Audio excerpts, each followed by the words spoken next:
on the truth. Hey guys, hope you're all doing well. Yeah, the story I want to focus on today is found in Daniel chapter 3. And Daniel is a book in the Old Testament. And this story in particular focuses on a king and three individuals. So the king is called King Nebuchadnezzar. And the three individuals are Shadrach, Meshach, and Abednego. Now their names are a bit of a mouthful to say, but anyway. So the story starts with the king who was the king over the entire Babylonian Empire. So a really, really big empire. And he decides one day that he's going to build a statue which was 90 feet tall and 9 feet wide. Now that's one big statue. And the king, he said, he made an order that whenever the sound of a trumpet or the sound of an instrument, when anyone hears that, they have to stop what they're doing and bow down and worship this idol as such. So this is where we find out the three guys, Shadrach, Meshach and Abednego, they refuse to bow down to the statue. Now before I go any further, the punishment for not bowing down to the statue was to be thrown in a fiery furnace. It's quite like the weather we've had this week may seem quite hot, but this fiery furnace was something else. Yeah, so the king made that order. Whoever does not bow has to be thrown into the furnace. Shadrach and Meshach and Abednego refused to bow down to the statue, and therefore they're brought before the king, and the king gives them one more chance to bow down in front of the statue. Surprise, surprise, they refuse again. Their response to what King Nebuchadnezzar said just astonishes me. The king said, "If you do not bow, I will throw you into the furnace, but I will heat it up 7 times hotter than what it is before." Now that would be like extremely hot. They're really, really extremely hot.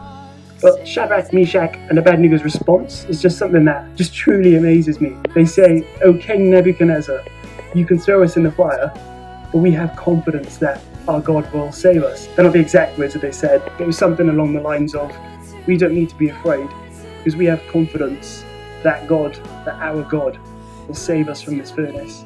And they say, even if he doesn't, we want you to know that we will not bow down to any other idols at all. Now, I think some of you might know the 10 Commandments, and that's what they were following really, the 10 Commandments. And it's found in the book of the Bible in the Old Testament, so it's Exodus chapter 20, I think it is. And it says, "Do not bow down or do not worship any other idols or create any other idols, and do not worship any other gods but me." Yeah, so Shadrach, Meshach and Abednego were thrown into the furnace 7 times hotter, and their response was, yeah, God will watch over us. So the king orders them to be thrown in, and the 2 soldiers that throw them into the furnace, they died because of the heat. That's how hot it was. So Shadrach, Meshach and Abednego were bound up together, tied up together, and they were launched into the fire as such. But then the king is there watching as well, and the king says, "Didn't we tie 3 people up in the fire and chuck them in the fire?" And everyone goes, yeah, we did. The king goes, "Why can I see 4 people walking around who are unbound, untied?" Can you imagine that? You just throw 3 people into a fire, and instantly you'd expect them to burn up. And this king sees 4 people walking around. That's just incredible. He then calls Shadrach, Meshach and Abednego out of the fire. He says, "Surely your God has protected you." Well, obviously he has, because they came out of the fire. But it says in the Bible that they came out of the fire not even smelling of smoke, and not even hair on their body was singed. To be thrown into a fire, you'd expect to be dead, to be honest. You'd expect to die.